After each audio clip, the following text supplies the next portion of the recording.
Hello, I'm Ollie and this is Criminally, where I talk about crime, pulp, horror, that kind of thing. Today, Trash, I'm launching the GarbAugust Trashy book tag.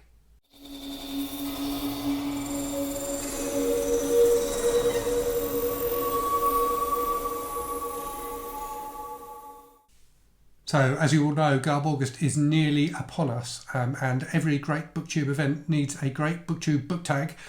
So I decided to create the GarbAugust tag. There are 10 questions in all, the final question being the obligatory tag some people question. So I will go through those questions and tell you my picks for those. As I say, I will tag some people at the end, but if I don't tag you and you fancy doing it, then please do. The more people we get talking about trashy books in GarbAugust, the better. Okay, so question one. Trashy books are often dismissed by the critics. What's a book which is regarded as trash, which you think has artistic value? So for this one, I'm going to pick First Blood by David Morrell. And I think this is one of those books that has been sullied by the success of the film that was based on it. So First Blood, and particularly the subsequent Rambo films, are increasingly trashy. But First Blood, the book, is a fantastic book. So a wonderful example of suspense writing, and also a really great book about intergenerational conflict and about the way America as a society dealt with veterans of the Vietnam War as opposed to veterans of previous wars. So I think a really interesting view of America, written by a slight outsider. So David Morrell is Canadian rather than American. But yeah, I think it's a fantastic book and one that people probably tend to dismiss because of the movies. Question two. Critics often love books with extreme or challenging content. Which critically praised book did you think was trash? So my answer for this, and it is a book I really like, but I do think it's trash, is American Psycho by Bret Easton Ellis. So I think this is one of those books that people think is a lot smarter than it is. So I do think it's a well-written book, and I do think it's an interesting book, but I think it's far more interested in being gross and shocking than it is in having any real kind of message. I think it's a very entertaining, if horrible, read, but I don't think it's literature. I think it's trash. Question three. Not everyone approves of trashy books. What's a book you wouldn't read in public? So there's probably a few. This is the one that I would definitely not read in public. In fact, I'm worried to even show it on the channel. So this is a book that I picked up in a bundle of books from eBay a little while ago. It is Little Love by Herbert Castle, and that cover just makes you look like you should be on some sort of watch list, doesn't it? So the book, from what I can gather, is about a relationship between an older man and a younger woman, but the younger woman is a woman. She is of age, not underage like she appears on the cover. But yeah, that is a very trashy cover and not one I would read on the bus. Okay, next question. Books about killer animals are almost always trashy. What animal would you least like to be attacked by? So for this one, I'm going to go with slugs. So I'm a big fan of the trashy book Slugs by Sean Hudson. I think it's a fantastic creature feature book. But I do find slugs completely disgusting. They are horrible, horrible creatures. And I hate the idea of getting slug slime on me. I hate the idea of them crawling into my mouth and things like that.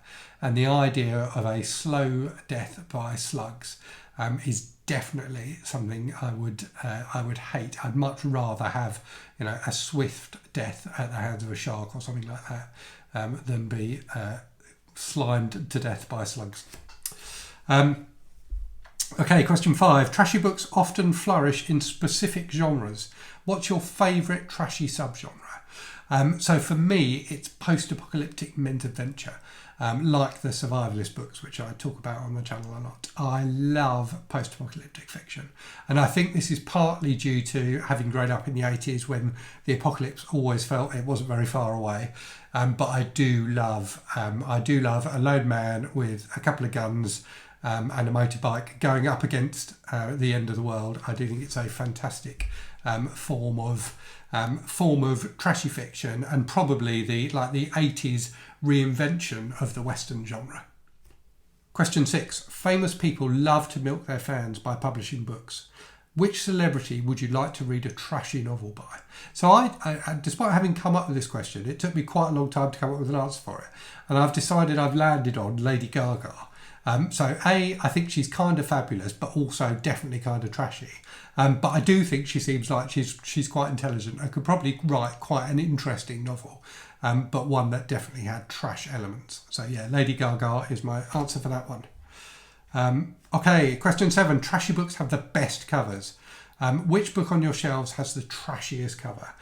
So Little Love, which I just showed you, is definitely fairly trashy, but I think not quite as trashy as Slime by John Howkin. So this is one of my favourite covers of all time. I do love illustrated covers like you get on pulps and many American trashy books. But the British fondness for photographic covers in the 70s and 80s is something that is very dear to me. And the absolute sleazy trashiness of this particular cover, particularly with the tagline, "Turn on the tap and die of terror," I think is just wonderful. Okay, question 8. Trashy books often contain adult themes. What's a book you read before you were old enough to?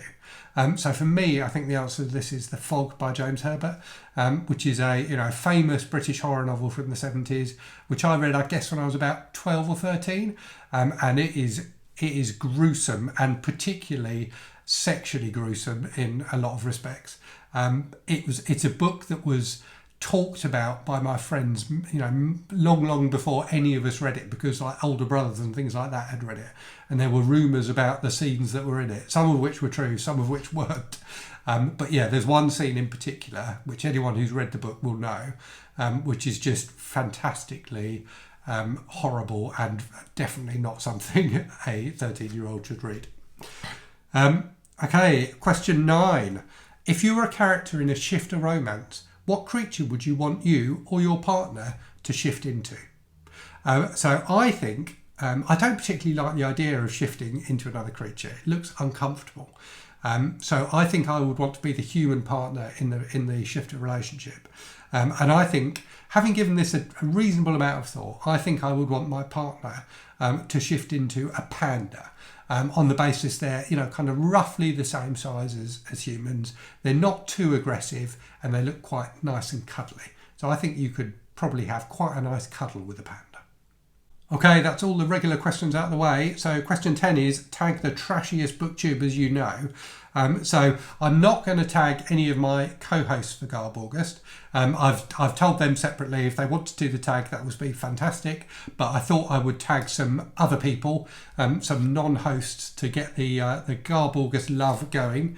So the people I'm going to tag are MJ at Reading This Life, Michael at Michael Romeo Loves Books, Kelsey at Slime and Slashers, Alex the Bookubus, Dave and Olive at Bookblather, Brad Proctor, Duncan McCurdy, Eve at Horror and Inconvenience, Sandy at Miss Reads a Lot, Anne at Anne with a Book, and Jessie at Bartell's Bookshelf.